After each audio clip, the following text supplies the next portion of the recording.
Sebastián.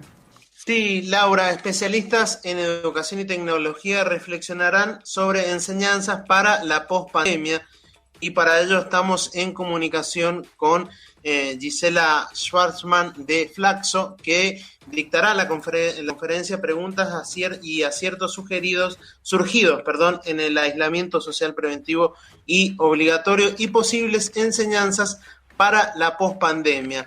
Desde Radio Nacional le damos los buenos días. Gisela, Laura Lescano y Sebastián Abella la saludan.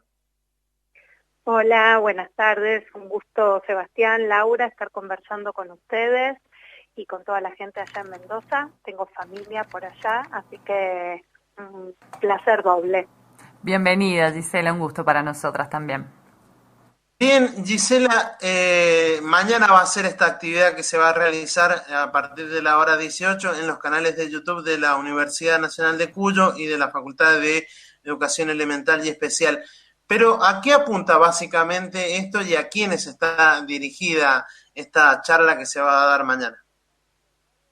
Bueno, en principio es una invitación en el marco de un ciclo que están organizando desde la Facultad de Educación de la UNCUYO, con distintas referentes y especialistas del país, y yo soy una de las invitadas. El ciclo empezó la semana pasada y entiendo que continúa en las próximas semanas.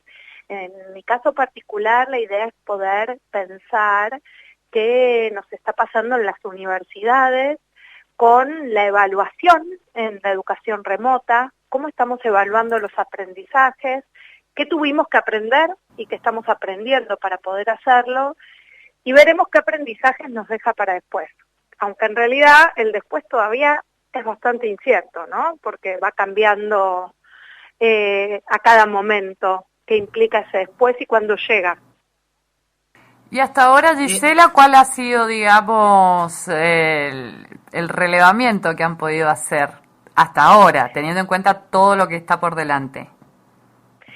La realidad es muy heterogénea, ¿sí? Tenemos universidades enormes, universidades pequeñas a lo largo del país, con mayor o menos población, con poblaciones más vulnerables y otras con poblaciones un poco más acomodadas, si bien en general al sistema universitario suelen acceder mayormente población de clase media por suerte o por resultado de políticas de Estado que ya llevan algunas décadas, también pueden acceder a otros sectores que están absolutamente impactados por la situación, porque poder sostener los estudios y además para los estudiantes ser evaluados en estas condiciones, disponer de las tecnologías adecuadas, de la conectividad, no es sencillo, pero lo mismo para los docentes, que tuvieron que adaptarse rápidamente, porque no es que estamos hablando de lo que comúnmente se llama educación virtual y una universidad se prepara, diseña, capacita a sus docentes con tiempo para poder adentrarse en esa modalidad educativa. Acá de la noche a la mañana cerramos las universidades y tuvimos que todos salir a adaptarnos a esta situación, buscar soluciones. Y en ese sentido hubo docentes que se aferraron a lo conocido, intentaron reproducir lo que venían haciendo en sus aulas, y eso no siempre funciona porque las condiciones de tiempo, de espacio, en la enseñanza y en la evaluación en estas condiciones no son las mismas, ¿no? No es lo mismo estar en mi casa compartiendo la computadora que a quien le toca ahora, si es que la tenemos, que no me falle la conexión a internet y no se caiga y no se corte la luz, poder tener un lugar tranquilo y silencioso y cómodo para estar cuando las clases o las evaluaciones son todos al mismo tiempo y en el mismo lugar, y esas no son condiciones muy fáciles. Entonces hubo docentes que empezaron a explorar, a reinventarse, a aprender también, y en ese sentido es bueno, porque esta situación inédita para todos nos ha puesto también a buscar soluciones extraordinarias. Y en ese sentido hubo muchas instituciones y muchos docentes que empezaron a replantearse qué quería decir enseñar, qué tengo que hacer para que mis estudiantes universitarios aprendan, para formarlos como futuros profesionales, y cómo puedo saber si están aprendiendo, que en definitiva evaluar es eso, ¿no? Saber si están pudiendo aprender lo que la universidad después tiene que certificar, que esa persona se recibe con un título que dice que sabe ciertas cosas. Gisela, y otra consulta también tiene que ver, porque muchas cosas se han tenido que adaptar a la fuerza y se han terminado adoptando y haciendo ya uso y costumbre. ¿Ya hay algo que digan desde las universidades, bueno, esto lo veníamos viendo como una posibilidad, pero ante la inminencia de la pandemia, el aislamiento y demás, se impusieron a la fuerza y llegaron y no se van a modificar? Por más que se levante la cuarentena y haya una nueva normalidad, ¿ya se puede evaluar cuáles serían esos aspectos en cuanto a la evaluación que ya quedarían o podrían quedar como una alternativa para, por ejemplo, evaluar a distancia y demás? Mira, certezas no tenemos. Decir esto llegó para quedarse, si lo hiciera, estaría haciendo predicciones que se escapan a la posibilidad mía y de cualquiera. Y porque además necesitamos todavía recorrer un camino un poco más largo, pero lo más probable es que el año que viene por lo menos lo empecemos similar. Y ahí cada institución va a tener que darse espacios para decidir con qué se queda. Si yo tuviera que elegir algo más que una manera de evaluar o una herramienta o un tipo de examen o de evaluación, te diría que lo que quisiera que se quede es hacernos preguntas de cómo hacer las cosas. Que esto que se nos vino impuesto de afuera pasa a ser parte de nuestros repertorios como docentes. Los docentes a veces tenemos instaladas rutinas y repetimos año tras año prácticas similares, y poder hacernos preguntas y mirar lo que está pasando y escuchar lo que les está pasando a nuestros estudiantes, poder pensar con ellos y con ellas, sería una práctica que no sé si llega para quedarse, pero que espero que quede.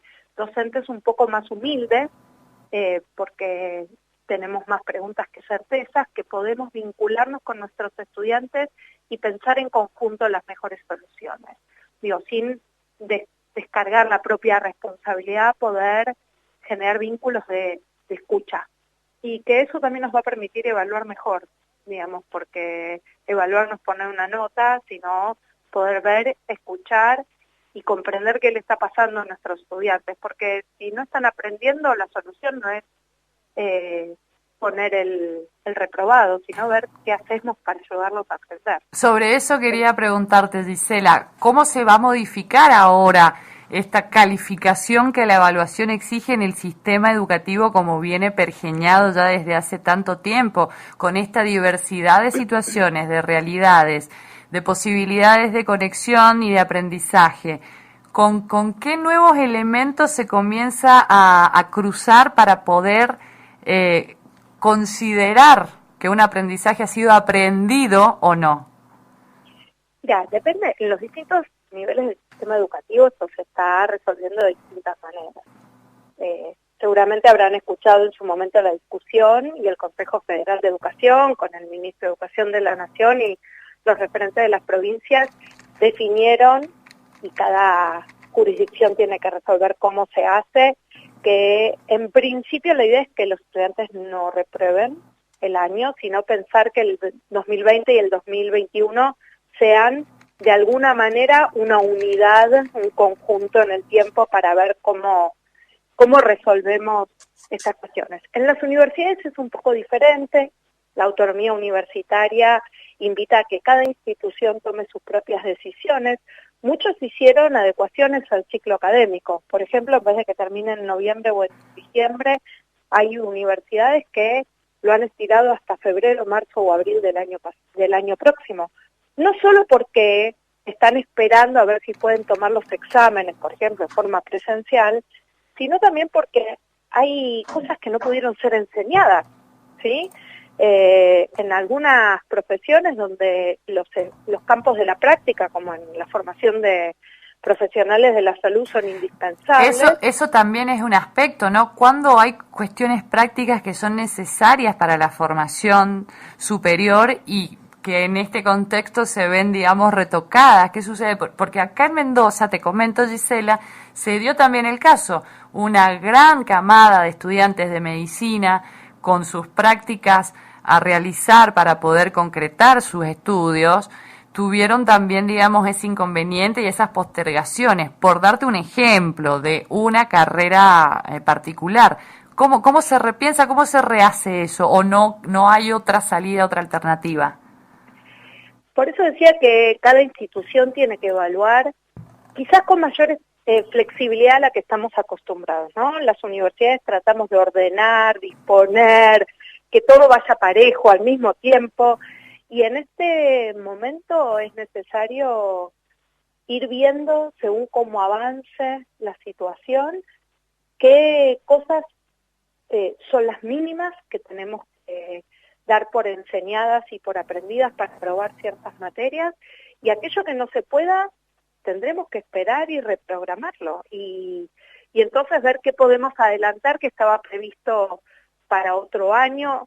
Es decir, se necesita que los tomadores y las tomadoras de decisión tengan mente abierta y flexible para ir acompañando las trayectorias estudiantiles sin perjudicarlos, pero tampoco sin recargar en exceso a los docentes, que también estamos atravesados por esta situación en nuestras casas muchas veces, con nuestros propios hijos que están estudiando en los distintos niveles del sistema educativo. Entonces, en principio lo que se necesita es mucha flexibilidad y comprensión antes que ir a sancionar, discriminar.